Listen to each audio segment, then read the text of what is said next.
नमस्कार, सौदा आपका में आपका स्वागत है। मैं हूं आशीष वर्मा। सबसे पहले बता दूं आपको कि आज सौदा आपका में आपके लिए क्या खास रहने वाला है। कमोडिटी बाजार खुलते ही कमाई के टिप्स और ओपनिंग समझेंगे। हमारे साथ कुणाल शाह और मनोज कुमार जैन साहब जुड़ेंगे। इसके अलावा रोज की तरह 10:10 के आसपास आज का जोरदार तत्काल ट्रेड आइडिया। आज निफ्टी की रणनीति और टॉप पिक्स बताने के लिए मेरे साथ जुड़ेंगे रजत बोस साहब। इसके अलावा प्रीमियर एक्सप्लोजिव्स, ये कंपनी बीएसई पे अब तक लिस्टेड थी, आज एनएसई पे लिस्टिंग होगी 10 बजे, तो उस पर एक क्विक चेक ले लेंगे। आखिरी कारोबारी दिन है आज, तो पोजीशंस काटें या बने रहें, क्योंकि अगले हफ्ते बहुत इंपॉर्टेंट ग्लोबल इवेंट आने वाला है, ब्रेक्जिट, जिसपे जनमत संग्रह होना है। छोटे शेयर ऊंची छलांग यानी कि स्मॉल कैप यूनिवर्स में किस तरह का एक्शन है, इस पर बातचीत। और सुमित बगड़िया के साथ एफएनओ बाजार में आज की स्ट्रेटजी बनाएंगे। और रोज की तरह 11 बजे मेरे साथ जुड़ेंगे प्रकाशगाबा.com के प्रकाश गाबा। फटाफट सलाह आपके तमाम क्वेरीज की उनसे।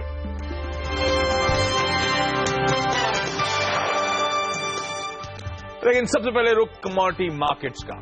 यूरोपियन यूनियन से ब्रिटेन को बाहर होने को लेकर अगले हफ्ते जनमत संग्रह होगा, लेकिन इससे पहले कमोडिटी बाजार में भारी उठापटक हो रही है। कल 2 साल का ऊपरी स्तर छूने के बाद सोने में तेज गिरावट आई थी, लेकिन सोना आज फिर से संभलता दिख रहा है। हालांकि फेड की बैठक के बाद सोने में जो भी तेजी आई थी वह अब खत्म हो चुकी है। फिलहाल सोना $1280 के पास कारोबार कर रहा है, लेकिन कच्चे तेल में 7 दिनों की एक तरफा गिरावट के बाद आज तेजी लौटी है और अंतर्राष्ट्रीय बाजार में इसका दाम करीब 1% बढ़ गया है। दूसरी ओर महंगाई से परेशान सरकार चना वायदा पर रोक लगा दी है। सेबी ने कल ही एक्सचेंजों को आदेश जारी कर दिया है, चना वायदा में अब कारोबार नहीं हो सकेगा, सिर्फ वायदा से निकलने की इजाजत होगी। वहीं चीनी के एक्सपोर्ट पर सरकार ने 20% का एक्सपोर्ट ड्यूटी वहां पे लगा दी है। लेकिन चलिए क्विकली इंडियन मार्केट्स में कामकाज की शुरुआत होने से पहले एक बार देख लीजिए कच्चे तेल में। ध्यान रखें, हम कह रहे हैं 7 दिनों का दबाव था, लगातार मैं आके सुबह हाईलाइट कर रहा था किस तरह का प्रेशर देखने को मिल रहा है। आज वहां पे एक रिवाइवल है, उछाल के साथ कामकाज हो रहा है इंटरनेशनल मार्केट्स में। तो 7 दिनों की मंदी के बाद कुछ उभरने की कोशिश वहां पे हो रही है, उस ओपनिंग पे नजर आएगी। और साथ साथ सोना $1300 वापस तोड़ा था, अब फिसलता हुआ नजर आया था। $1285 के आसपास कल क्लोज हुआ था। उसके बाद आज फिर भी थोड़ा बेहतर एशिया में कामकाज होता हुआ। लेकिन चलिए भारतीय बाजारों में कमोडिटी मार्केट्स की ओपनिंग आपकी स्क्रीन पर आएगी। सबसे पहले कच्चा तेल एक्सपेक्टेड है कि हरे निशान के साथ कामकाज हो, एकदम सपाट फ्लैट कामकाज हो रहा है। ₹3 का दबाव है, इनफैक्ट 31, 30, 31, 29 के लेवल्स पर कच्चे तेल में कामकाज की शुरुआत होती हुई। नेचुरल गैस दबाव में ½ % का दबाव, ₹1 नीचे 173.80 के लेवल्स पर यहां पे कामकाज शुरू होता हुआ। पहले क्विकली सारी कमोडिटीज देख लेता हूं ओपनिंग, फिर बातचीत समझेंगे। सोना ½ % दबाव, ₹172 की कमजोरी, 30,400 के आसपास के लेवल्स पर ट्रेड्स। चांदी में ऑलमोस्ट ₹450 का दबाव है, 1% नीचे ये कमोडिटी खुलती हुई। बेस मेटल्स में कॉपर ½ % का उछाल, ₹1.5 की मजबूती के साथ ट्रेड्स हैं। निकेल में ½ % का उछाल आता हुआ। जिंक में 2/3% का उछाल, 80 पैसे ऊपर ये कमोडिटी आती हुई। एल्यूमिनियम में हम देख रहे हैं 1/3% से ज्यादा की मजबूती, 40 पैसे ऊपर खुलती हुई। और लेड में 2/3% का उछाल, 75 पैसे ऊपर। तो base metals across the board हरे निशान के साथ शुरुआत करते हुए शुक्रवार को। सोया ऑयल यानी कि एग्री कमोडिटीज की तरफ मैं मूव कर रहा हूं, एक एक करके आपकी स्क्रीन पर आएंगी। क्रूड पाम में हम देख रहे हैं ½ % का उछाल, ₹2.20 की मजबूती और 505 के लेवल्स पर इस समय कामकाज। सोयाबीन में दबाव है, ₹7 की नरमी है, 38.27 के लेवल्स पर शुरुआती टिक्स। मस्टर्ड सीड में ₹19 का दबाव, तो यानी कि ऑलमोस्ट ½ % की नरमी है। एंड शुगर 3600 के लेवल्स, ₹26 का दबाव, तो आज फिर वो दबाव कंटिन्यू होता हुआ, 3/4% की नरमी है। वीट में 1/4 से 1/3% का दबाव, ₹5 नीचे खुलती हुई। जीरा ₹25 का दबाव, 17,020 के लेवल्स पर शुरुआती कामकाज। हल्दी में एकदम फ्लैट में ₹6 का उछाल, 79.68 के लेवल्स पर शुरुआती कामकाज। कार्डमन 862 के लेवल से कल की closing price volume action pickup नहीं हुआ है और रुपया आपकी स्क्रीन पर आता हुआ 14 के लेवल 67.21 कल का क्लोज था, तो 6 पैसे की मजबूती कल के 7 पैसे की कमजोरी के मुकाबले यहां पे आती हुई। लेकिन चलिए एक एक करके एक बार फिर से कच्चा तेल आपकी स्क्रीन पर आएगा, एकदम फ्लैट ओपनिंग होती हुई। ध्यान रखें, अब तक जो 7 दिनों का प्रेशर था उसकी बहुत बड़ी वजह थी जो यूरोपियन यूनियन और ब्रेक एग्जिट यानी कि ब्रिटेन उससे एग्जिट होगा, उसको लेकर चिंताएं थी, डर था यूरोपियन यूनियन से डिमांड को लेकर दबाव देखने को मिलने वाला, और ये सब मूड बिगाड़ा था कच्चे तेल का। इसी के साथ साथ डॉलर का मूवमेंट प्रेशर बना रहा था। कल इक्विटी मार्केट्स में भी लो लेवल से स्मार्ट रिकवरी आई थी। इस समय बाजार शायद ब्रेक एग्जिट को दरकिनार करना चाहता था। हमने इसलिए देखा था American equity markets, European equity markets तक में लो लेवल से उछाल आता हुआ।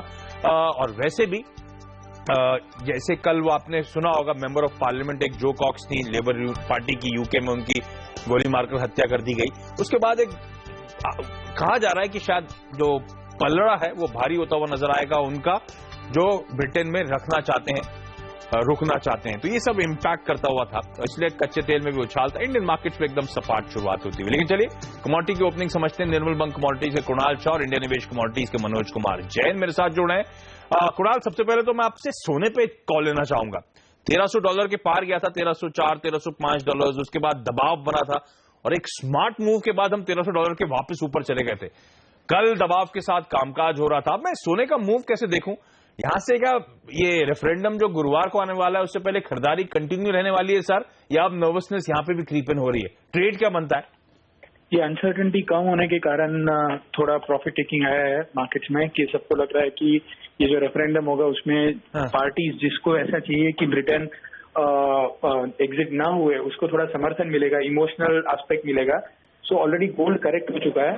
तो मेरी राय में यहाँ से और 100-150 रुपए की गिरावट आती है। I think one can take a contra call, क्योंकि ओवरऑल आप देखेंगे ये वॉलेटिलिटी तो बनी रहेगी। जब वोट के काउंटडाउन स्टार्ट हो गए, वोट्स हो गए, कभी कोई वोट ऊपर हो गए, नीचे हो गए। सो आई थिंक जो फियर फैक्टर था वो कम हुआ है, पर वो कम्प्लीटली इरोड नहीं हुआ है। सो ये लेवल्स ऑलरेडी ऑलमोस्ट 2 दिन में है। आप ऊपर से देखेंगे तो 800-900 रुपए का करेक्शन आ गया है। सो यहाँ पे मैं 100-150 रुपए नीचे आता है तो बाइंग करने के लिए बोलूंगा, और मेरी राय में फिर से 30-450, 30-500 के आसपास है, वहां पे प्रॉफिट बुक कर लेना चाहिए। ओके, तो सोने में खरीदारी करके चलें। 30-450 के लेवल्स के लिए अप्रोच किया जा सकता है। और यही सिमिलर ओपिनियन क्या सिल्वर को लेकर भी होने वाली है? चांदी में भी ये रन कंटिन्यू होने वाला है sir? Same fundamentals even silver के बेटर है, और आज मेटल्स के प्राइसेस भी ऊपर है। सो मुझे लग रहा है कि सिल्वर में भी आपको यहाँ से जो भी गिरावट मिलती है, अभी 41,255 चल रहा है, सर अराउंड 41,000 के आसपास बाइंग कर सकते हैं, 41,450-500 के टारगेट के लिए। ओके, तो सिमिलर है सोने और चांदी दोनों में खरीदारी करने के मौके। ध्यान रखें, जो रेफरेंडम है जनमत संग्रह गुरुवार को होना है ब्रिटेन में, और इसका आउटकम आएगा शुक्रवार को भारतीय समय अनुसार दोपहर 12:30 बजे। मनोज जी, स्वागत है आपका भी सर। एग्री कमोडिटीज पहले तो बताएं आज की टॉप ट्रेड्स, टॉप पिक्स क्या होंगी sir? Good morning Ashish ji. Good morning sir. पहली हॉट पिक होगी हमारी ग्वार सीड वायदा में 3080 के नीचे बिकवाली करके चलना चाहिए। जिस तरह से कच्चे तेल की कीमतों में फिर से दबाव देखा जा रहा है, तो हमारा मानना है कि इसमें भी कमोडिटी में प्रेशर देखने को मिल सकता है। लक्ष्य एक 3000 रुपए तक का रखेंगे, ऊपर में स्टॉप लॉस रखेंगे 3133 का। दूसरी हॉट पिक होगी कॉटन वायदा में, वहां पे 19,200 के ऊपर खरीदारी करके चले, 19,400 तक के लक्ष्य रखे, स्टॉप लॉस होगा 19,080 रुपए का। ओके, तो गौर सीड वायदा में बिकवाली करने के मौके ढूंढने और कॉटन वायदा में खरीदारी करने के लेवल जो मनोज जी सुझा रहे हैं वो आपकी स्क्रीन पर। अच्छा मनोज जी, जो चीनी पर 20% एक्सपोज ड्यूटी लग गई है, क्या करें सर? आज भी दबाव के साथ शुरुआत हुई है, कितना और प्रेशर बचा हुआ है, कितना और डाउनसाइड आपको समझ में आता है? हमारा मानना है कि जो करेक्शन थी वो ऑलमोस्ट हो चुकी है। कहीं भी 30 से 40 रुपए का और करेक्शन आता है। अगर परसेंटेज टर्म्स में बोलें तो 1 से 2% की और गिरावट आती है 3550-60, तो वो फिर से एक अपॉर्चुनिटी होगी खरीदने के लिए, क्योंकि ओवरऑल जो बैलेंस शीट है वो काफी टाइट है, और जिस तरह से डेफिसिट जो है अनुमान निकल कर आ रहे हैं अंतर्राष्ट्रीय बाजारों में, हमारा मानना है कि निचले स्तरों पर फिर से एक बार सपोर्ट देखने को मिलेगा। तो नीचे में कहीं भी 3350-60 का स्तर आता है तो बिल्कुल खरीदारी के मौके देखना चाहिए। ओके, तो चीनी में ज्यादातर खबरें अब प्राइस नजर आती हैं, कोई भी गिरावट खरीदारी करने का मौका होगा। अच्छा मनोज जी, चना भी अब फोकस में, चना वायदा पर रोक लग गई है, क्या अब दाम गिरेगा? कितना? अगर मेरी ओपन पोजीशन थी तो क्या इसी वक्त स्क्वायर ऑफ कर दूं या रुकूं? अभी रणनीति क्या बनाऊं सर? आप क्या सुझा रहे हैं अपने क्लाइंट्स को? चने में वैसे भी अगर ओपन इंटरेस्ट देखें तो पिछले काफी 2 से 3 महीने में हम देखें तो ओपन इंटरेस्ट में भारी गिरावट आई थी और जो ओपन इंटरेस्ट है वो लगभग 15,000 मेट्रिक टन के आसपास ही बचा था, जो कभी लगभग 2 से 3 लाख मेट्रिक टन हुआ करता था। तो पोजीशन की अगर बात करें तो क्लाइंट्स की जो पोजीशन है वो बहुत ही कम है चना वायदा में, और जो वेयर हाउस स्टॉक है वो भी काफी कम है, तो बहुत ज्यादा पोजीशन नहीं है। दूसरा, जो कॉन्ट्रैक्ट में नया कॉन्ट्रैक्ट ओपन नहीं होगा, अगर किसी का एग्जिस्टिंग पोजीशन है तो कॉन्ट्रैक्ट की एक्सपायरी तक जो है वो अपनी पोजीशन स्क्वायर अप कर सकते हैं। रही बात फंडामेंटल्स की, तो बैलेंस शीट अभी भी पल्सेस की काफी टाइट है, तो फंडामेंटल जो है वो मजबूत ही है, तो अभी एकदम से इमीडिएट हमारा मानना है कि कोई बड़ी गिरावट जो है किसी भी पल्सेस कमोडिटी में एकदम से देखने को नहीं मिलेगी। अच्छा कुणाल, ये कच्चा तेल सर तो 6-7 दिन हो गए स्क्रीन पे लाल निशान देखने के बाद फाइनली कुछ हरे टिक्स देखने को मिले इंटरनेशनल मार्केट में। सर क्या करूं, रणनीति आज के लिए ट्रेड के लिहाज से क्या होगी? 100 के टारगेट्स के लिए वीक लग रहा है। ऑलरेडी जो हमने रैली देखी है वो रैली के बाद ये प्रॉफिट टेकिंग का दौर चालू रहेगा। ओके, वीक लग रहा है, प्रॉफिट टेकिंग का दौर जारी रहने वाला है। अच्छा, बेस मेटल्स में कोई टॉप ट्रेड होगा? क्योंकि आज तो अक्रॉस बोर्ड में देख रहा था बेस मेटल्स उछाल के साथ शुरुआत हुई, आधे % के आसपास का उछाल देखने को मिला है। कॉपर, निकल, लेड अच्छा लग रहा है। कॉपर इन पर्टिकुलर, कॉपर 310 रुपए का टारगेट के लिए बाइंग कर सकते हैं 301 रुपए के स्टॉप लॉस के साथ। ओके, चलिए कुणाल जी, मनोज जी, आप दोनों का बहुत बहुत धन्यवाद मेरे लिए सुबह सुबह वक्त निकालने के लिए और पूरी रणनीति समझाने के लिए। क्विकली रैप अप कर दूं, सोने में एक कॉन्ट्रा कॉल है कुणाल का, खरीदारी करके चले 30,450 तक के टारगेट्स के लिए। चांदी के भी फंडामेंटल्स बेहतर नजर आते हैं और आज तो बेस मेटल्स में भी उछाल देखने को मिल रहा है, तो चांदी में भी खरीदारी करने के मौके ढूंढें। कच्चा तेल अभी भी कमजोर लग रहा है, वीक लग रहा है कुणाल को, इसमें बिकवाली करने की सलाह। 3100 तक के टारगेट्स के लिए अप्रोच किया जा सकता है। बेस मेटल्स पसंद आ रहे हैं, उसमें उन्होंने टॉप पिक के तौर पे कॉपर की बात करी, 310 तक के टारगेट्स के लिए यहां पे अप्रोच किया जा सकता है। जहां तक एग्री कमोडिटीज की बात है, ग्वार, सीड, वायदा बिकवाली करके चलें। जो मनोज जी रेवल सुझा रहे हैं वो आपकी स्क्रीन पर आएंगे। कॉटन वायदा खरीदारी करने की सलाह है। इसके अलावा चीनी में जितनी खबरें हैं शायद ऑलमोस्ट वो खबरें भाव पे प्राइस इन हो चुकी हैं, कोई भी कमजोरी खरीदारी करने के मौके होंगे, फंडामेंटल्स इस बात को पॉइंट आउट करते हुए, तो गिरावट में खरीदारी करने के मौके ढूंढे। चलिए यहां पे अब मैं एक छोटा सा ब्रेक लूंगा, ब्रेक के बाद हम बात करेंगे इक्विटी मार्केट्स की, उसमें जोरदार कमाई का आज का तत्काल ट्रेड आइडिया होगा। साथ ही रजत बोस साहब आज मेरे साथ जुड़ेंगे, तो निफ्टी की दमदार स्ट्रैटेजी और उनकी टॉप रिकमेंडेशंस लेकर आएंगे।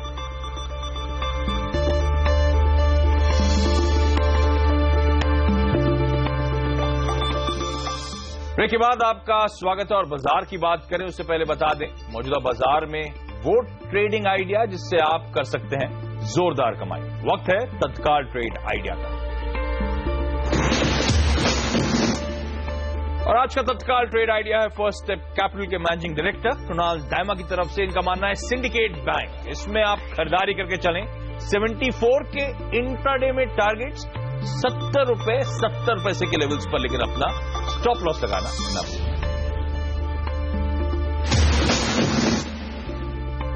लेकिन क्विकली इंडियन मार्केट्स का एक चेक ले लीजिए। भारतीय बाजारों में आज आपको स्क्रीन बेहतर नजर आएगी और वैसे भी इंडियन मार्केट्स बड़े एक्शन पैक्ड आपको ऑफ लेट नजर आ रहे होंगे। कल तगड़ी पिटाई हुई, उसके बाद सेकंड हाफ में बहुत स्मार्ट इक्वली स्ट्रांग रिकवरी देखने को मिली। ऑलमोस्ट आधे लॉसेस हमने वाइप आउट कर दिए थे क्लोजिंग तक आते आते। आज अच्छे ग्लोबल संकेत मिल गया, अचानक हमको खरीदारी देखने को मिली, गैप अप ओपनिंग होती हुई नजर आई।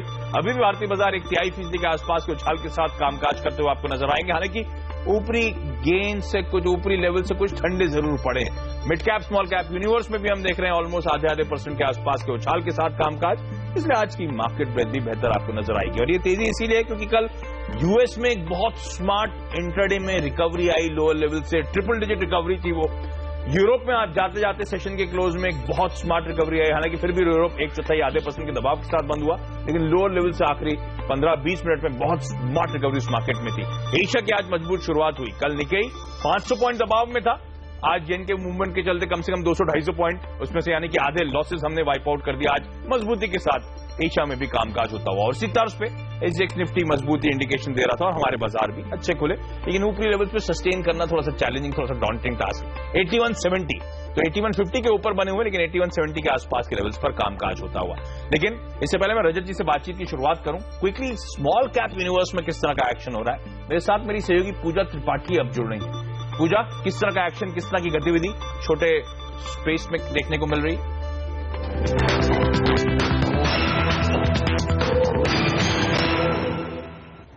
स्मॉल कैप इंडेक्स इस वक्त 0.5% की बढ़त के साथ ट्रेड कर रहा है और खबरें वाले शेयर्स की बात करें तो पहले फाइनेंशियल टेक में करीब 7% की तेजी देखने को मिल रही है। वाफना फार्मा प्रमोटर ग्रुप को शेयर जारी करने की खबर आ रही है, जिसके चलते इस स्टॉक में भी करीब 8% तक की तेजी देखने को मिल रही है। उजास एनर्जी कंपनी को एक ऑर्डर मिला है और सुबह से हम देख रहे हैं कि इस स्टॉक में भी अच्छी तेजी देखने को मिल रही है। इसके अलावा तमाम रियल एस्टेट स्टॉक में आज काफी ज्यादा हलचल है। पेनिनसुला लैंड, अंसर प्रॉपर्टीज, इन दोनों ही काउंटर्स में करीब 3 से 5% की मजबूती के साथ ये दोनों ही काउंटर्स ट्रेड कर रहे हैं।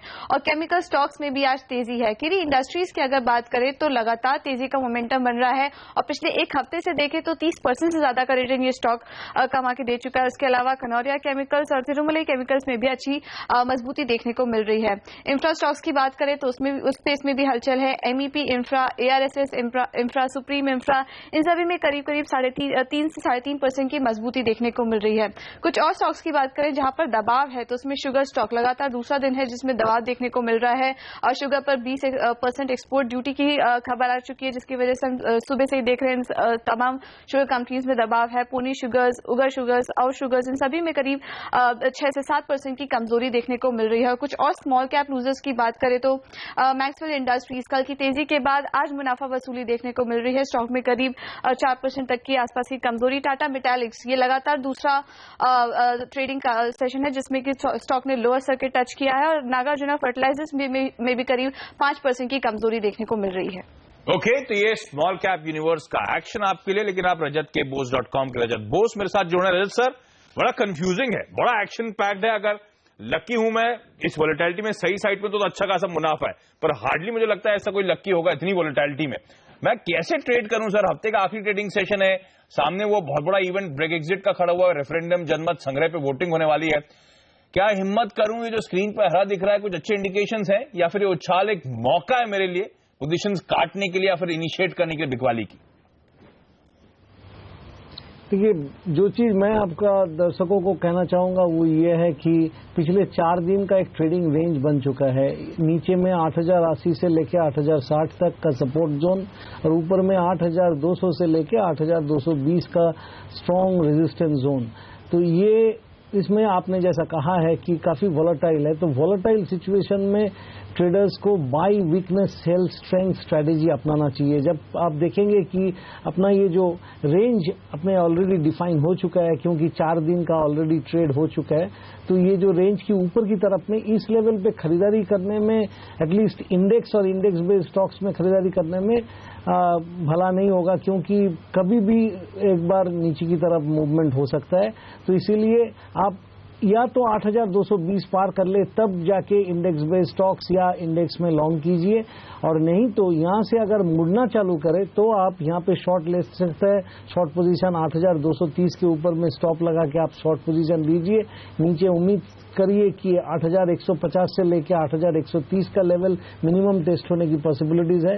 अगर कोई कारण से आपने कल की जैसा मूवमेंट देखे और 8100 के आसपास कोई कारण से वॉलेटिलिटी में बाजार पहुंच जाता है तो फिर एक बार 8060 के नीचे स्टॉप लगा के वहां पे खरीदारी करना चाहिए, क्योंकि अल्टीमेटली ये ब्रेक्सिट जब तक वो रेफरेंडम का रिजल्ट नहीं आता है तब तक वो खतरा नहीं हटेगा और ऐसा वॉलेटिलिटी रहेगा। तो इसमें buy weakness sell strength strategy अपनाइए। लेकिन एक चीज मैं कहना चाहूंगा, it is much easier said than done. कहना काफी आसान है लेकिन करना बहुत मुश्किल है। जब बाजार बहुत जोर से ऊपर जा रहा है, आप देख रहे हैं कि स्टॉक भाग रहा है और उस टाइम में आप शॉर्ट करेंगे, वो बहुत कम लोग कर पाते हैं। थोड़ा संभाल के कीजिएगा, रिस्क कंट्रोल प्रॉपर रख के कीजिए और पोजीशन साइज छोटा होना चाहिए, क्योंकि उल्टा पड़ जाए तो आप फंस ना जाए बड़ा रकम से।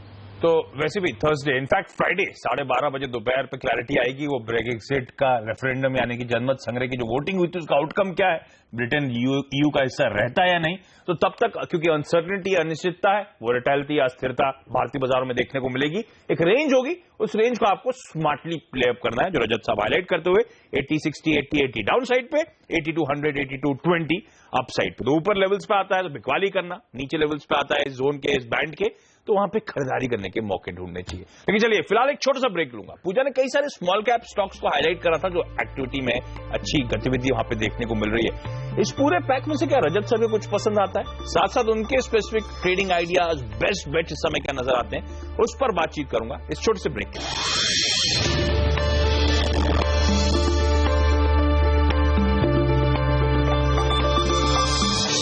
ब्रेक के बाद आपका स्वागत है और मेरे साथ रजत बोस साहब बने हुए हैं। रजत सर, स्मॉल कैप पॉकेट में पूजा ने कई सारे स्टॉक्स हाईलाइट करे थे जो आज ट्रेड में हरकत में।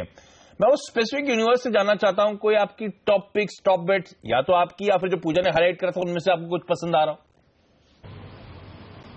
देखिए, केमिकल्स और इंफ्रा स्टॉक्स अच्छा चल रहा था। केमिकल्स में मैंने एक चुना है किरी इंडस्ट्रीज, उसको 341 से 338 डिक्लाइंस में खरीदारी करना चाहिए। 334 के नीचे स्टॉप लगाइए और 346 से 354 का उम्मीद कीजिए, वो आपका टारगेट रहेगा। जहां तक सुप्रीम इंफ्रा का सवाल है, वो भी मैंने माइनर डिक्लाइंस में खरीदारी करने के लिए कहूंगा। 118 के आसपास शायद ट्रेड कर रहा होगा।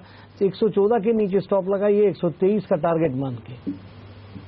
तो किरी और सुप्रीम इंफ्रा ये टॉप बेट्स उस स्मॉल कैप यूनिवर्स से। लेकिन यहां पे चलिए एक छोटा सा ब्रेक लूंगा। ब्रेक के बाद वायदा बाजार में स्ट्रैटेजी लेकर आएंगे हमारे मार्केट एडिटर अनिल सिंह भी, उनके साथ जुड़ेंगे रजत तो है ही है, साथ में एक और मार्केट एक्सपर्ट चॉइस ब्रोकिंग के सुमित बगड़िया साहब भी जुड़ेंगे।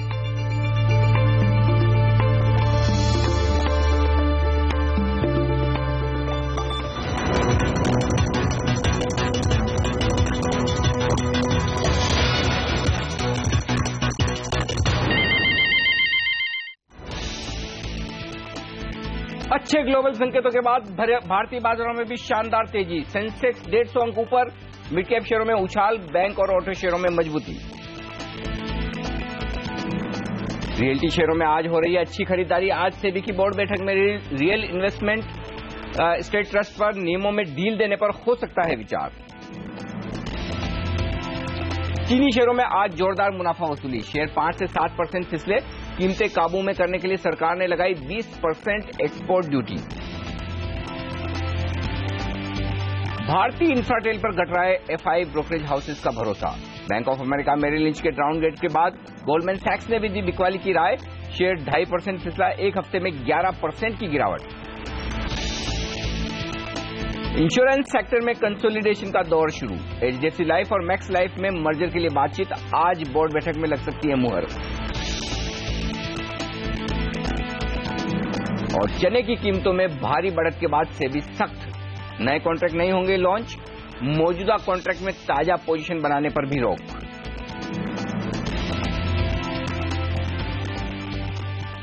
नमस्कार, ट्रेडर्स हॉटलाइन में आप सबका स्वागत है। हमारे एक्सपर्ट्स हमारे साथ हैं आपको राय देने के लिए। आपके सवालों पर फोन करें हमारे टोल फ्री नंबर पर 1800-209-7890।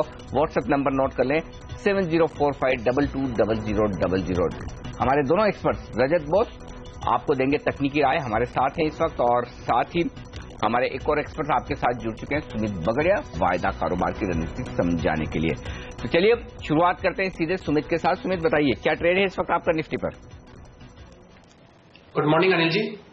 अनिल जी, निफ्टी में देखिए वॉलेटिलिटी बहुत ज्यादा है और पिछले 2-3 दिनों से हमको देखने को भी मिल रही है और आने वाले एक हफ्ते तक हमको शायद ऐसे ही वॉलेटिलिटी देखने को मिलेगी।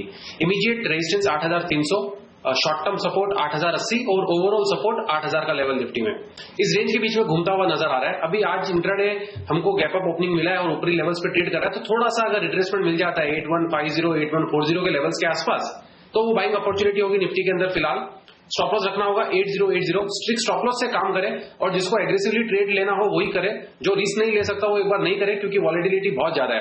और इमीडिएटली ऊपर में 8,220 इंट्राडे का टारगेट हो सकता है और ओवरऑल टारगेट 8,280 से 300 के लेवल्स तक। तो फिलहाल एक बार बाइंग का नजरिया है, डिप्स में बाइंग कीजिए, हायर लेवल्स पे बाय मत कीजिए। और मार्केट रेंज बाउंड है, रेंज बाउंड मार्केट में ऊपरी लेवल पे एकदम टॉप पे जब आए तब बाय नहीं करना चाहिए और एकदम नीचे के लेवल पे आए तब शॉर्ट नहीं करना चाहिए, यानी सपोर्ट के पास सेल नहीं करना चाहिए और रेजिस्टेंस के पास बाय नहीं करना चाहिए, रेंज बाउंड के अंदर उल्टा करना चाहिए। जब रेंज बाउंड रहे बाजार तो फिर ट्रेड लेग कॉन्ट्रा या जिसे कहते हैं चाल के विपरीत। चाल के विपरीत का ट्रेड का क्या मतलब हुआ? ऊपर आए बिकवाली करे, नीचे आए गिरावट करे और ऊपर का लेवल 8,200 के आसपास का जहां बाजार अटक रहा है, क्योंकि वहां से 30 पॉइंट नीचे आया इस वक्त, तो ऐसे में अब आपको निचले स्तरों पर मौके ढूंढने चाहिए खरीदारी करने के। सुमित कह रहे हैं कि गिरावट में खरीदारी करें, 8,080 का स्टॉप लॉस, 8,280 का लक्ष्य है। सुमित ये बताएं कि कहां सेफ है, किन लेवल के आसपास खरीदना ठीक रहेगा या रेंज? निफ्टी के अंदर अनिल जी देखिए, मेरे हिसाब से एक बार थोड़ा सा नीचे आने दीजिए। कल की क्लोजिंग 8140 है निफ्टी के और आज का लो 8157 है, तो आई थिंक 8140, 8130 या 8150 इस 30 रुपए की, इस 30 पॉइंट की रेंज के अंदर कहीं पर भी निफ्टी में बाय कर सकते हैं। 8080 का स्टॉप लॉस होना चाहिए और ऊपर में इंट्राडे के लिए टारगेट 8,220 का होना चाहिए, उसके बाद 8,280। ये निफ्टी की ओवरऑल रेंज है अगले 2-3 दिनों तक, और जब तक ये रेंज ब्रेकआउट नहीं होती 8080 नीचे में और ऊपर में 8080 या फिर 8300, तब तक इसी रेंज में हमको खेलने को मिलता रहेगा निफ्टी के अंदर। ओके, तो ये है रेंज आपके लिए निफ्टी पर। और फिर बैंक निफ्टी पर सुमित, क्या वहां पर भी गिरावट में खरीदारी की जाए या अभी खरीद लें? थोड़ा सा गिरावट मिल जाएगा तो अच्छा रहेगा। 17,700, 17,650 इस रेंज के आसपास अगर मिल जाता है तो बिल्कुल बाय करना चाहिए। स्टॉप लॉस कल का लो भी रख सकते हैं या फिर 17,500 यानी 150 से 200 पॉइंट का स्टॉप लॉस होगा और ऊपर में इमीडिएट टारगेट 18,000, 18,050 का पहला पड़ाव होगा, वो ब्रेक करने के बाद 18,200। निफ्टी की तरह बैंक निफ्टी भी रेंज में ही चल रहा है, बट अभी प्रेजेंट लेवल से अगर 80 से 100 पॉइंट की गिरावट आती है तो रिस्क रिवॉर्ड रेशियो भी अच्छा हो जाएगा और क्वांटिटी में भी बाय नहीं करे। अगले कुछ दिनों तक, 3-4 दिनों तक जो भी लोग निफ्टी बैंक निफ्टी में ट्रेड करना चाहते हैं, क्वांटिटी कम रखे और स्ट्रिक्ट स्टॉप लॉस से काम करें, सो दैट अगर मार्केट अगर रिवर्स होता है कहीं पर भी तो आपको लॉस भी ज्यादा नहीं होगा और अगर छोटे दायरे में घूमता है तो प्रॉफिट भी आपको वैसे लिमिटेड मिलने वाला है क्योंकि बड़ी रेंज नहीं मिल रही है। ओके, तो ये राय है निफ्टी और बैंक निफ्टी पर, लेकिन हमारे एक्सपर्ट्स राय दे चुके हैं बाजार पर। अब लेते हैं सवाल हमारे दर्शकों से और देख लेते हैं वो किन शेयरों के बारे में जानना चाहते हैं। सबसे पहले नोएडा से हमारे साथ हमारी पहली दर्शक आज की जुड़ रही है ममता। ममता, गुड मॉर्निंग, पूछिए अपना सवाल। Good morning Anil ji. आपका शो रेगुलरली देखती हूँ एंड आई लाइक इट, मतलब आप लोग इतनी नॉलेज देते हैं, बहुत कुछ मिलता है सीखने को। Thank you very much. जी बताएं, क्या जानना चाहती है आज आप? Okay, I have purchase ICICI का जून फ्यूचर खरीदा है 242.90 का एक लॉट। ओके, ICICI बैंक में आपने तेजी की पोजीशन बनाई है जून फ्यूचर में 242.90। Okay, perfect. रजत, 242.90 में जून फ्यूचर खरीदा है ICICI बैंक का, क्या ये सही ट्रेड है और यदि हाँ तो फिर इनके लिए स्टॉप लॉस और टारगेट बताएं हम। देखिए, इनमें अगर ICICI बैंक का जो फ्यूचर खरीदा है 242 पे, इतने कोई खास खतरा तो नहीं है, क्योंकि मैं मानता हूं कि ICICI बैंक जून फ्यूचर्स में उनको 238 के नीचे स्टॉप लॉस लगाना चाहिए और ऊपर में जब मूवमेंट देगा तो 244 से 45 का लेवल पार करने से फिर ये 249 तक जा सकता है, लेकिन 238 हाफ के नीचे उनको जून फ्यूचर्स का स्टॉप लगा के ही खेलना चाहिए। ओके, 238 का ममता जी आप स्टॉप लॉस लगाएं और होल्ड करें अपनी पोजीशन को, लेकिन स्टॉप लॉस आपका स्ट्रिक्ट होना चाहिए क्योंकि प्राइवेट बैंक्स थोड़े से कमजोर दिख रहे हैं और दूसरी बात बाजार काफी वोलेटाइल है, गैप से ऊपर नीचे और इंटरडे में काफी बड़े उतार चढ़ाव आ रहे हैं और ICICI बैंक थोड़ा सा हाई बीटा है एक तरह से, उस लिहाज से थोड़ा ध्यान रखें। चलिए अगले दर्शक से बात करते हैं। कोलकाता से हमारे साथ इस वक्त फोन लाइन पर हैं प्रदीप, लेते हैं उनका सवाल। प्रदीप जी नमस्कार, पूछिए अपना सवाल। नमस्कार जी। मेरा एक लॉट L&T फाइनेंस लिया हुआ है 1750 में। ओके, 79 कि हिंडाल्को शॉर्ट किया हुआ है 104 में और हिंडाल्को आपने शॉर्ट किया हुआ है। हाँ सर। ओके, चलिए एक तेजी की पोजीशन है और एक आपकी मंदी की पोजीशन है और आप कोलकाता से बोल रहे हैं तो आपके कोलकाता के हमारे एक्सपर्ट हैं रजत बोस हमारे साथ हैं। रजत से राय ली जाए आपके लिए। रजत, पहले तो L&T फाइनेंस तेजी की पोजीशन बनाई 79 हाफ में, क्या किया जाए? 79.5 में अगर जून फ्यूचर्स लिया है तो अभी तो थोड़ा सा वीकनेस दिखा रहे हैं। उनका एक्चुअली मैं बोलूंगा कि 75 के नीचे स्टॉप लगाइए और जब तक 78.5 क्रॉस करके ऊपर ना चलता है तब तक इसमें कोई खास मूवमेंट देखने को मिलेगा, ऐसा उम्मीद कम है। और उनका वो जो हिंडाल्को में जो शॉर्ट पोजीशन है उसमें मैं बिल्कुल सहमत नहीं हूं, क्योंकि हिंडाल्को इज ना क्लियर अप ट्रेंड, उसमें कोई शॉर्ट पोजीशन अभी होना नहीं। आपको पसंद नहीं है आप उसमें भागीदारी मत लीजिए, लॉन्ग मत कीजिए, ठीक है, लेकिन शॉर्ट जाने की गुंजाइश नहीं है उसमें। तो वो पोजीशन में उनको घटा देखने को मिल सकता है। ये जून फ्यूचर्स अगर हो तो जून में वो 104 के नीचे आएगा, उम्मीद बहुत ही कम है। ये प्रदीप जी आपके कोलकाता से ही, इन्हें जरा थोड़ा सा बंगाली में समझा दीजिए कि हिंडाल्को क्यों शॉर्ट नहीं करना चाहिए इन्हें। बांग्ला बोलना पड़ेगा। हाँ बिल्कुल। প্রদীপ বাবু আপনি হিন্ডালকোতে পজিশনটা রাখবেন না, কেননা আমার মনে হয় না ওটা 104 এর নিচে যাবে, সুতরাং 104 এর নিচে যাওয়ার সম্ভাবনা অনেক কম। ওকে ওকে, এটা কি রিভার্স করা যাবে? রিভার্স এইখানে না, এটা রিভার্স করতে গেলে আরেকটু নিচে আসুক, 118 119 রয়েছে, ওইখান থেকে যদি নিচে আসে 115 কাছে আসলে তখন করুন। 125 টাকা পর্যন্ত এই জুন ফিউচার্সে টার্গেট হতে পারে। Okay sir, thank you very much. चलिए, मुझे और समित को भले ही समझ में नहीं आया, लेकिन आप दोनों के लिए समझना ज्यादा जरूरी था, समझाना ज्यादा जरूरी था। तो प्रदीप जी आपको राय मिल गई होगी, इस पर जरूर अमल करें जो आपको रजत ने बोला है इस वक्त। चलिए आगे बढ़ते हैं। हमारे अगले दर्शक हैं इस वक्त सतना मध्य प्रदेश से, फोन लाइन पर आनंद है इस वक्त। आनंद जी नमस्कार, पूछिए अपना सवाल। नमस्कार सर जी।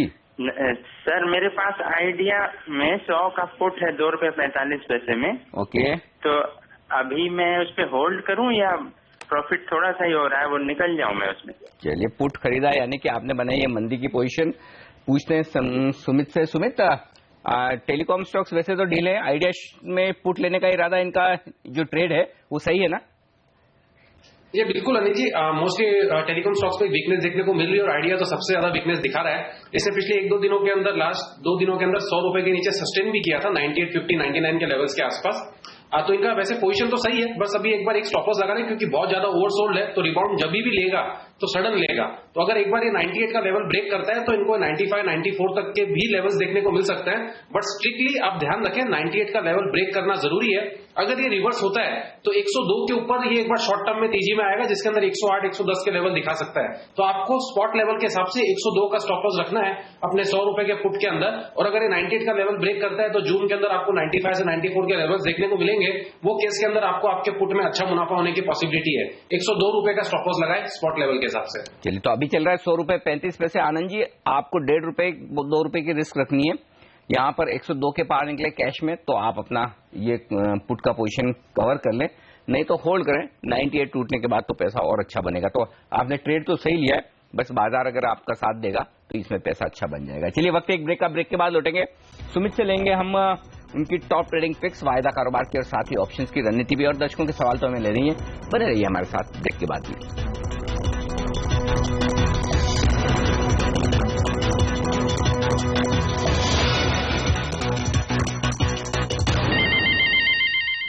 और अब लेते हैं स्टॉक फ्यूचर्स की बेहतरीन पिक्स हमारे दोनों एक्सपर्ट्स की।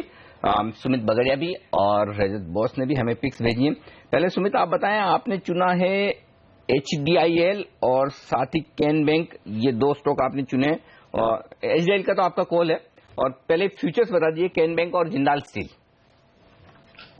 अनिल जी देखिए, कितने दिन से आपको ध्यान होगा, हम जब भी शो पे आ रहे हैं हम मोस्टली मेटल्स में, रियल्टी में और सीमेंट के स्टॉक्स में तेजी बता रहे हैं। उसी को हम कंटिन्यू रखेंगे। एक स्टॉक हमने चुना है मेटल्स के अंदर से, जिंदल स्टील। मोस्टली मेटल्स के अंदर हमको तेजी लग रही है और ऐसा लग रहा है आने वाले कुछ दिनों तक या फिर कुछ हफ्तों तक तेजी बरकरार रहेगी। आज के लिए जो ट्रेड चुनना है वो है जिंदल स्टील। 66-6650 के आसपास चल रहा है ये। 64 का छोटा स्टॉप लॉस है 2 से 2.5 रुपए का। अगर आज ये ऊपर में क्लोजिंग दे देता है 67 के ऊपर, तो आने वाले कुछ दिनों के अंदर हमको ये 71 से 76 के लेवल्स तक दिखाई दे सकता है। प्योरली शॉर्ट टर्म ट्रेडर्स के लिए स्टॉप लॉस रहेगा 64 का। और ओवरऑल अगर किसी को थोड़ा सा बड़ा स्टॉप लॉस रखना है तो 62 के आसपास का स्टॉप लॉस रख के 71 से 76 के टारगेट के लिए ट्रेड किया जा सकता है जिंदल स्टील के अंदर। बैंकिंग स्टॉक्स में पीएसयू बैंक में अच्छी चाल हमको देखने को मिली है पिछले कुछ दिनों में। अभी भी ऐसा लगता है कि आने वाले कुछ दिनों में और अच्छा मूव हमको देखने को मिल सकता है। अभी फिलहाल एक कॉल हमने चुना है पीएसयू बैंकिंग में कैनरा बैंक को। कैन बैंक हमको ऐसा लगता है कि ये यहां से एक तेजी दिखाएगा जिसके अंदर ऊपर में हमको इमीडिएटली 215 पहला पड़ाव रहेगा, 215 का लेवल ब्रेक करेगा तो ये 225 तक भी जाने को देखने को मिल सकता है जून सीरीज के अंदर ही। आई थिंक 197 ये जब तक ट्रेडिंग के लिहाज से ब्रेक नहीं करता है, ट्रेडिंग स्टॉप लॉस 197 रहेगा। 205 से 202 के बीच में खरीदारी करे, 215 से 225 का टारगेट रहेगा। ओके, तो ये है राय इस वक्त आपके लिए दोनों स्टॉक्स में तेजी करने की। कैन बैंक जो आज ही वायदा कारोबार के बैंड से बाहर आया है, बैंड से बाहर आते ही फिर से तेजी की पोजीशंस बन रही है, खरीद कर चले इससे पहले कि बैंड में आ जाए। सुमित का लक्ष्य 215 और 225 का। जिंदाल स्टील मेटल्स पर बुलिश रजत बोस भी थे और सुमित भी है, खरीदें आप जेएसपीएल का फ्यूचर भी। लेकिन रजत ने जो दो स्टॉक चुने उन पर राय ले लूं, सरई इंफ्रा और मैक्लियोड रसल, दोनों मुझे लगता है आप ही के इलाके की कंपनियां है रजत जो चुनी है आपने। उस टाइम में नहीं सोचा था कि ये दोनों ही कलकत्ता की कंपनी है, बट मैं ये कहना चाहूंगा कि मैक्लियोड में आप 193 के नीचे स्टॉप लगा के 202 तक आप देख सकते हैं, ऊपर की जाने की काफी पॉसिबिलिटीज है। और इसमें आप चाहे तो फ्यूचर्स में भी ट्रेड कर सकते हैं अगर उसी में आप जाना चाहते हैं। और जहां तक श्रेय इंफ्रा वो तो आपका इसमें नहीं है, फ्यूचर्स में शायद नहीं है। 59.70 कैश में स्टॉप लगाइए और 67 तक उम्मीद कीजिए। बट फ्यूचर्स में अगर मुझको रिकमेंड करना होगा तो मैं पीएनबी जून फ्यूचर्स रिकमेंड करना चाहता हूं। उसमें आपका स्टॉप लॉस जो है वो 91 के नीचे होगा और ऊपर में आप 99 से 102 तक देख सकते हैं। ये इंट्राडे कॉल नहीं है, पोजीशन ट्रेड है, बट पीएनबी मुझको सबसे बेहतरीन स्टॉक नजर आ रहा है। खुलासा कर दूं कि मेरा इसमें पोजीशन है, मैंने अपना क्लाइंटों को भी डिलीवरी में पोजीशनल ट्रेड के लिए खरीदवाए हैं, तो पीएनबी मुझको बहुत अच्छा लगता है। चलिए, तो पीएनबी ज्यादा बेहतर नजर आता है वायदा कारोबार के ट्रेडर्स के लिए। रजत की खुद की पोजीशन भी है, डिस्क्लेमर ध्यान में रखें। एचडीआईएल ये खरीदने की राय दे रहे हैं कॉल ऑप्शन के जरिए सुमित बगड़िया। सुमित बताइए कौन सी स्ट्राइक प्राइस का कॉल खरीदा जाए, क्या टारगेट रखें? आज इसके अंदर ब्रेकआउट देखने को मिला है अनिल जी। पिछले एक हफ्ते से एचडीआईएल एक रेंज में था, नीचे ऊपर में 98, 99 के ऊपर ब्रेक नहीं हो रहा था और नीचे में 92, 93 तक के लेवल्स हमको देखने को मिल रहे थे। आज इसने एक ही दिन में पिछले 7-8 दिनों का रेंज तोड़ा है और अभी इसने 100 का लेवल जो साइकोलॉजिकल लेवल था वो भी जस्ट क्रॉस किया है। आई थिंक 100 का ही कॉल लेना चाहिए प्रेजेंट लेवल पे, क्योंकि यहां से अगर इसमें तेजी बनती है और अगर ये 100 के ऊपर क्लोजिंग देता है तो 7 से 8 रुपए की तेजी हमको अगले हफ्ते भर में देखने को मिल सकती है। 4 रुपए से 3.5 रुपए के बीच में हिंडाल्को का 100 रुपए का कॉल खरीदारी करे, 2 रुपए का स्टॉप लॉस लगाए और 7 से 8 रुपए का अगर मूव इसमें अचीव होता है ऊपर में कैश लेवल्स पे, तो फिर हमको 7 से 9 रुपए के टारगेट 100 रुपए के कॉल के अंदर देखने को मिलेंगे। यानी रिस्क रिवॉर्ड रेशियो भी बहुत अच्छा बैठ रहा है एचडीएल के 100 रुपए के कॉल के अंदर। बाय करके काम करें, अच्छे मुनाफा आने की उम्मीद है अगले 4-5 दिनों के अंदर ही। ओके, तो ये है राय एचडीएल का कॉल खरीदकर तेजी करने की। तमाम रियल एस्टेट शेयर मजबूत है, ध्यान रहे आज शाम को सेबी की बोर्ड बैठक होने वाली है जहां पर रियल एस्टेट इन्वेस्टमेंट ट्रस्ट के जो रीट्स जिसे कहते हैं उनके नियमों में कुछ ढील दी जा सकती है जिससे फायदा मिलेगा इन तमाम रियल एस्टेट कंपनियों को और उसी वजह से ये शेयर आज दौड़ लगा रहे हैं। और अगर ऐसा कोई पॉजिटिव डेवलपमेंट आता है तो शायद सोमवार को भी आपको एक मौका मिल सकता है तेजी करने का। और चूंकि ये हाई बीटा स्टॉक्स हैं तो जो सुमित ने कहा है वो एकदम परफेक्ट है कि आप कॉल ऑप्शन के जरिए खरीदे ताकि आपकी रिस्क लिमिटेड रहे। सिलीगुड़ी, यहां से हमारे अगले दर्शक हमारे साथ हैं इस वक्त फोन लाइन पर।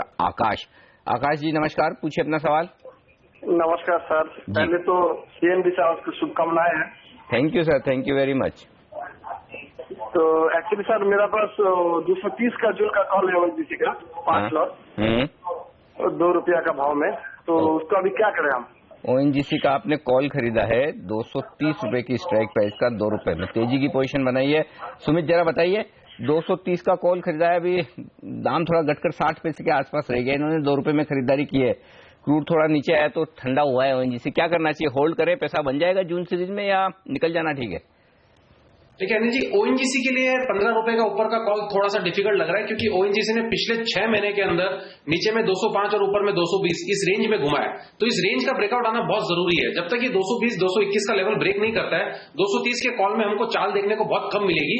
और कोई स्टॉक होता तो 15 रुपए 20 रुपए ऊपर का कॉल में कोई दिक्कत नहीं थी, बट ओएनजीसी के लिए दिक्कत है 230 के कॉल के लिए। जब तक ये 220 का ब्रेकआउट नहीं देता है मुझे थोड़ा सा डिफिकल्ट लगता है। स्टॉक का स्ट्रक्चर सही बन रहा है, बेस फॉर्मेशन सही हो रहा है, तेजी के संकेत बन रहे हैं, बट 230 के कॉल में पैसा बनने का चांसेस कम है क्योंकि इसने अभी तक 220 का अपना टेक्निकल लेवल ब्रेक नहीं किया है। आई थिंक अगर थोड़ा सा पुल बैक मिलता है तो एक बार 230 के कॉल से निकल जाए और ट्राई करें कि ओएनजीसी में अगर इनको तेजी करनी है तो एट द मनी कॉल लेके काम करें, ऊपर का कॉल नहीं ले, क्योंकि अभी तक इसमें वो मोमेंटम स्टार्ट नहीं हुआ है जिसमें ये 15-15 20-20 रुपए का मुंह हमको दिखाए। ओके, तो फिलहाल ओएनजीसी में आपने कॉल खरीदा वो तो ठीक है, लेकिन बहुत दूर की प्राइस का, तो जून में पैसा बनेगा इसकी संभावना थोड़ी कम लग रही है। आकाश जी ये ध्यान में रखें। वक्त है हमारे दोनों एक्सपर्ट से विदा लेने का। सुमित और रजत जी बहुत बहुत शुक्रिया आप दोनों का हमारे लिए वक्त निकालने के लिए और तमाम स्टॉक्स पर अपनी राय हमारे दर्शकों के साथ शेयर करने के लिए। ब्रेक लेंगे और ब्रेक के बाद लौटेंगे, लेकर आएंगे आपके लिए आईटीएल के सीजन 2 का अपडेट।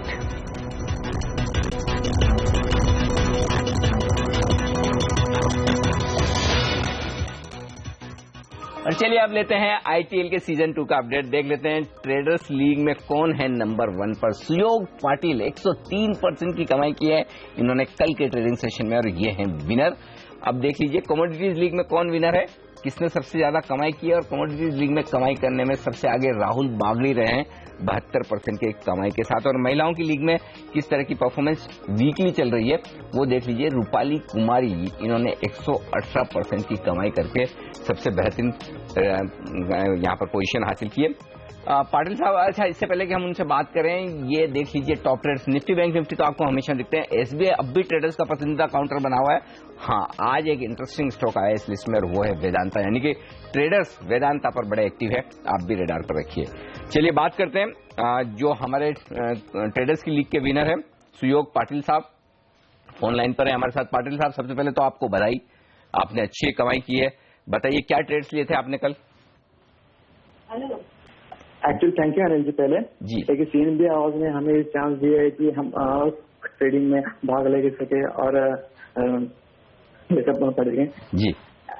एक्चुअली मेरा हाल था कि मारुति का 3,900 का पुट बाय किया था और वो एक्चुअली मारुति का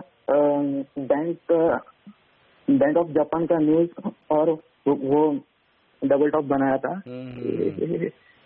बिल्कुल स्ट्रैटेजी। और एक्चुअली मेरी स्ट्रैटेजी होती है कि मैं सप्लाई पे शॉर्ट करता हूँ और डिमांड पे बाय करता हूँ। परफेक्ट। तो कल मारुति में इन्होंने मंदी की पोजीशन बनाई, बैंक ऑफ जापान की मीटिंग भी थी, येन मजबूत हुआ, तो उस लिहाज से इन्होंने सोचा कि न्यूज और चार्ट्स दोनों मिलाकर की जाए। और बहुत बहुत शुक्रिया पाटिल साहब और बधाई। और आपका हुनर है कि आप इतनी अच्छी कमाई कर रहे हैं और इसीलिए CNBC आवाज आपको ये एक प्लेटफॉर्म दे रहा है कि आप अपनी कमाई के तरीके लोगों के साथ शेयर कर सकें।